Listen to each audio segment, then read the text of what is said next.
Kentucky basketball's greatest asset? Coach Mark Pope reveals the secret behind the Wildcats' surprising success. When Mark Pope stepped in to lead Kentucky basketball in April 2024, he faced a daunting challenge.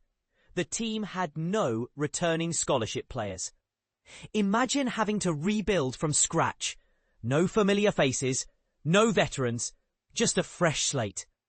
Many doubted what he and his new staff could accomplish. But here's where it gets fascinating. Despite this massive overhaul, the Wildcats not only competed but thrived, finishing with a strong 24-12 record. The journey to the NCAA Tournament Sweet 16 marked Kentucky's first appearance at that stage since 2019. A testament to Pope's approach. He insists that the key to this turnaround wasn't just recruiting talent.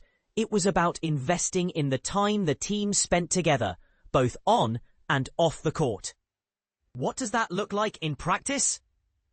Over the off-season, Pope held individual 30-minute one-on-one sessions with every player. An intensive effort to build trust, improve skills, and foster deeper understanding. He also empowered players by occasionally letting them take charge of practice sessions, fostering leadership and mutual respect within the squad. Taking a step back to analyze the 2024-25 season, Kentucky's roster resembled an entirely new crew, with a dozen fresh faces brought in to rebuild. The outcome arguably surpassing many external expectations, stretched beyond the wins and losses. It was about forming a cohesive, resilient group that could compete in one of college basketball's most demanding environments. The Wildcats not only racked up 8 wins against top 15 AP-ranked teams, a record they tied, but also demonstrated a level of grit and poise that few predicted. Looking ahead, Pope and his staff don't need to reconstruct the roster to quite the same extent, because 4 players from last season, guards Colin Chandler and Otega Owe, along with forwards Brandon Garrison and Trent Noah, will return, providing a stronger foundation. But perhaps more importantly, the lessons learned from last year's upheaval are shaping the program's long-term strategy. And here's the controversial angle. Pope embraces the realities of modern college basketball, where players increasingly move through the transfer portal, and athletes can monetize their name, image, and likeness, NIL rights. With new revenue-sharing initiatives emerging, the landscape is shifting rapidly. Many traditional coaches see these changes as hurdles. Pope views them as opportunities.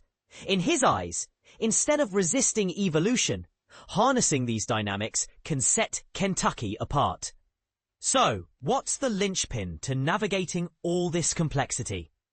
According to Pope, it's simple and yet so easy to overlook. Time. There's no substitute for time, he emphasized during a July 21st news conference.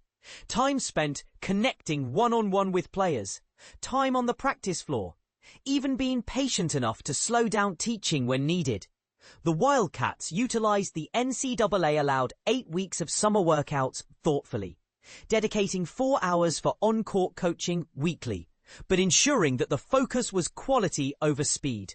Sometimes that means letting players run the practice themselves, strengthening leadership from within before coaches step back in to refine.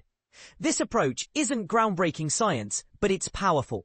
It underscores how precious and irreplaceable time is in building relationships and skill sets, especially on a team rebuilt from zero. The biggest factor is being intentional about scheduling every moment we have together to understand each other better, to really know one another, Pope said. He refuses to let any second with his players, assistants, or staff be wasted. Now here's a question to stir the pot.